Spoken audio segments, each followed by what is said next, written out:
Sir మానవ శరీరానికి వయసు రీత్యా అనేక రకాల రోగాలనేవి సంభవిస్తూ ఉంటాయి. అవును. అయితే ఆయుర్వేద చికిత్సా విధానంలో ఆ రోగాల నుంచి బయటపడేందుకు ఎటువంటి జాగ్రత్తలనేవి తీసుకోవాలి? ఎటువంటి చికిత్సా విధానాలనేవి పాటించాల్సిన అవసరం ఉంటుందంటారు? ఆ! జనరల్‌గా వార్ధక్యంలో ఎక్కువగా రోగాల బారిన పడే అవకాశం ఉన్నది. హ్మ్. వార్ధక్యంలో వాత ప్రధానమైనటువంటి రోగాలు ఎక్కువగా వచ్చే అవకాశం ఉన్నది. ఆయుర్వేదంలో ఇట్లా చెప్తారు. బాల్యంలోనేమో కఫ ప్రధానమైనటువంటి జబ్బులు ఎక్కువగా వస్తాయి. హ్మ్. అంటే జలుబు, దగ్గు, ఆయాసం ఇలాంటివి రకరకాల ఇన్ఫెక్షన్స్ ఇవన్నీ వస్తాయన్నమాట. ఓకే. అలాగే మధ్య వయస్సులో పిత్త ప్రధానమైనటువంటి సమస్యలు ఎక్కువగా వస్తాయి. మెటబాలిజంకి సంబంధించిన సమస్యలనమాట. ఓకే. డైజెస్టివ్ సిస్టమ్ సంబంధించిన ప్రాబ్లమ్స్ కావచ్చు, హార్మోనల్ ఇంబాలెన్సెస్ కావచ్చు. హ్మ్. ఇలాంటి రకరకాల సమస్యలు పిత్త ప్రధానమైనటువంటి సమస్యలు మధ్య వయసులో వస్తాయి. ఓకే. ఇక వార్ధక్యంలో వాత ప్రధాన సమస్యలొస్తాయి. హ్మ్. ఎక్కువగా నరాల బలహీనత రావడం, మోకాళ్ళు అరిగిపోవడం, అలాగే శక్తిహీనత రావడం, హ్మ్. అలాగే డీజనరేషన్ శరీరంలో ప్రతి పార్ట్ కూడా నెమ్మది నెమ్మదిగా కొంచెం కొంచెం పనిచేయడం తగ్గిస్తుందనమాట. హ్మ్. ఇలాంటి డీజనరేటివ్ డిసీజెస్ చాలా వస్తాయన్నమాట. సో, ఇలాంటి ప్రాబ్లమ్స్ అన్నీ కూడా రాకుండా మనం అవాయిడ్ జేసుకోవచ్చు. ఇలాంటి వాత సంబంధమైనటువంటి వార్ధక్య వ్యాధులని అవాయిడ్ జేసుకోవడానికి ఆయుర్వేదం ఎన్నో రకాలైనటువంటి స్వస్థవృత్త సూత్రాలను చెప్పడం జరిగిందనమాట. హ్మ్. ముఖ్యంగా ప్రతి ఒక్కరు వార్ధక్యంలోని ప్రతి ఈ రోజు గూడా శరీరానికి నువ్వుల నూనె ఒంటికి రాసుకొని కాసేపు సన్‌లైట్‌లో ఉండి, ఆ తర్వాత వేడి వేడి నీళ్ళతో స్నానం చేయడం ద్వారా ఈ వాతాన్ని మనం తగ్గించొచ్చనమాట. అంటే ఓకే. వాతానికుండే గుణము హ్మ్. శీత గుణము, రూక్ష గుణము అనమాట. హ్మ్. చల్లదనం ఎక్కువ తయారవుతుంది శరీరంలో. అలాగే రఫ్‌నెస్ పెరుగుతుందనమాట. ఎండిపోయినట్టుగా అయిపోతుంది శరీరం అంతా కూడా ఓకే. వార్ధక్యంలో. సో, దానికి స్నిగ్ధత్వం పెంచడానికి ఆయిలింగ్ అనమాట. శరీరం లోపలికి గూడా ఆయిల్ గావాలి, బయటకు గూడా ఆయిల్ రాసుకోవడము. హ్మ్. అండ్ వేడి వేడిగా ఆయిల్ రాసుకోవడం వల్ల ఆ వాతహరంగా హ్మ్. పనిచేస్తుందనమాట. సో, వాతానికి సంబంధించి అంటే ఎటువంటి రోగాలనేవి ఎక్కువగా మనం చూస్తూ ఉంటాం సార్? హ్మ్. సో, మెయిన్‌గా వాతం అంటే మూవ్‌మెంట్. హ్మ్.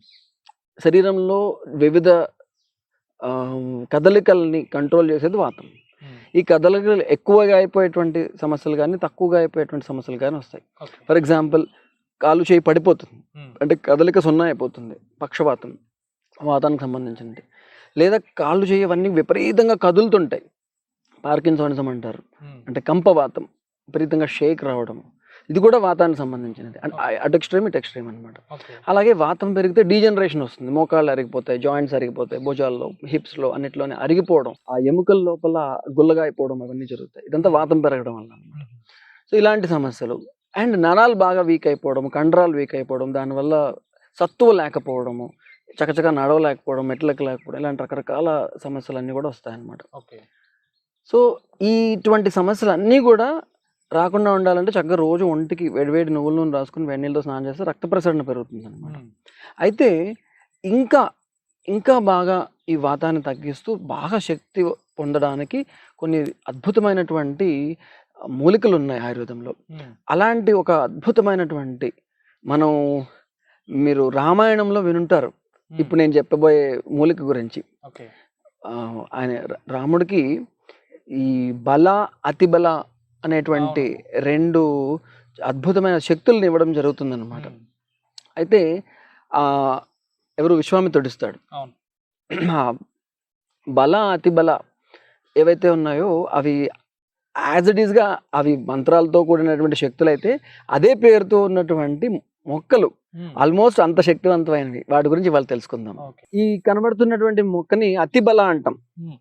ఇలా యెల్లో కలర్ ఫ్లవర్స్ వస్తాయన్నమాట. మీరు ఫ్రూట్‌ని చూస్తే గనుక ఇట్లా దువ్వెన చెట్టు అంటారు దీన్ని తెలుగులో. అవును. దువ్వెనలాగా కనపడుతుంది చూసారా? ఇది ఇంకా ఎండిపోయిన తర్వాత మనం రౌండ్ దువ్వెన ఉంటుంది కదా! మనం తల దూకుంటాము. అవును. అవును. అటువంటి దువ్వెనలాగా కనిపిస్తుందన్నమాట. దువ్వెన చెట్టు అంటారు దీన్ని. సో, ఆకులు ఇట్లా ఉంటాయి. దీన్నే అతిబల అంటాం. ఓకే. దీన్ స మొత్తం ఈ ప్లాంట్ మొత్తం గూడా చాలా అద్భుతంగా పనిచేస్తుంది. అయితే ఈ మొక్కలో అతి ముఖ్యమైనటువంటి పార్ట్ వేళ్ళు. ఇట్లా ఇది పూర్తిగా వేరు రాలేదు. హ్మ్. ఇంకా కిందకుంటుందనమాట. చాలా గట్టిగా ఉంటుంది ఈ వేరు. ఓకే. అసల ఒక బట్టాన్ని మనం విరపలేము. హ్మ్. చాలా చాలా స్ట్రాంగ్‌గా ఉంటుంది. ఈ వేళ్ళని మనము ఎండబెట్టుకొని, హ్మ్. దీన్ని పౌడర్ చేసుకొని ఇంటర్నల్ యూసేజ్‌కి వాడొచ్చు. హ్మ్. లేదు అంటే ఈ వేళ్ళని పాలలో వేసి కాచుతాం. ఓకే. చక్కగా ఈ బయట ఉన్న మట్టి అంతా తీసేసి ఈ వేళ్ళని తీసుకుని పాలలో వేసి కాచితే ఆ పాలు చిక్కగా అవుతాయి అన్నమాట. ఆ పాలు తీసుకుంటే ఎటువంటి వాత సంబంధమైన వ్యాధులైనా కూడా తగ్గిపోతాయి. ఓకే. ముఖ్యంగా పెరాలసిస్, ఈ ఈ పక్షవాతం వస్తుంది కదా, వాళ్ళకి ప్రతిరోజు తీసుకోమంటాం. ఈ బల లేదా దువ్వెన చెట్టు అనేది అతిబల అంటారు. దువ్వెన చెట్టు వేళ్ళు రోజు పాలలో వేసి మరిగించి తాగితే తొందరగా ఆ పడిపోయిన కాలు లేచే అవకాశం ఉన్నది. మంచి బలం ఇస్తుంది అనమాట, స్ట్రెంగ్త్ ఇస్తుంది. ఎవరికైతే బాగా నీరసం ఉంటుందో, ఈ వార్ధక్యం వల్ల శక్తిహీనత ఉంటుందో వాళ్ళు చక్కగా మళ్ళీ లేచి పరిగెట్టేలాగా చక్కగా ఈ ఈ బలా వేళ్ళు అనేవి హెల్ప్ చేస్తాయి అనమాట.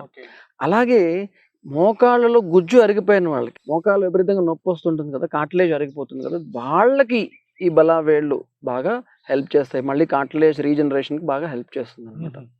అలాగే కండరాలు బలహీనంగా అయిపోయి, నరాలు బలహీనంగా అయిపోయి విపరీతమైన నీరసంతో ఉండేవాళ్ళు కూడా ప్రతిరోజు ఈ బల వేళ్ళ కషాయాన్ని పాలలో కలుపుకొని తాగితే చాలా స్ట్రెంగ్త్ వస్తుంది అనమాట.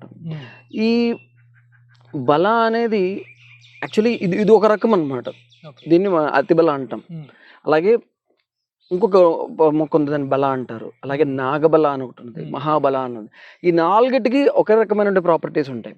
అయితే ఇది అతి సాధారణంగా ఎక్కడ పడితే అక్కడ వీడిలాగా దొరికేటువంటి మొక్క అనమాట. ఇది అందరికీ తెలిసింది. దువ్వెన చెట్టు అంటే ఆల్మోస్ట్ అందరికీ తెలుగు రాష్ట్రాల్లో తెలుసు.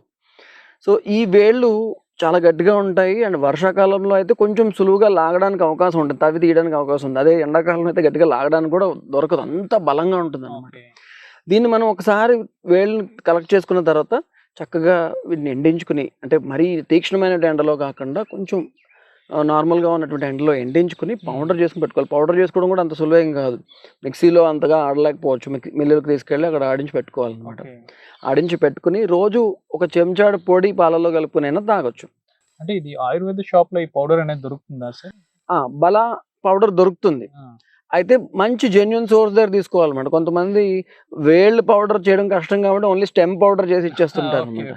సో మనకి ఎగ్జాక్ట్లీ వేళ్ళు పౌడర్ కనుక దొరికితే అది తీసుకోవడం బాగుంటుంది. లేదు అలా కుదరని పక్షంలో మనకు దొరికితే కనుక మన చుట్టుపక్కల ఈ అతిబల చెట్టు ఉంటే కనుక చక్కగా తీసుకుని దాన్ని మనం తయారు చేసుకుని వాడుకోవచ్చు అనమాట. అంటే ఇప్పుడు ప్రాబ్లం ఫేస్ చేసిన వాళ్ళే వాడితే ఇదంటారా, లేదనుకుంటే ప్రాబ్లం రాకున్నా కూడా మనం ఇది వాడుకోవచ్చు అంటారా?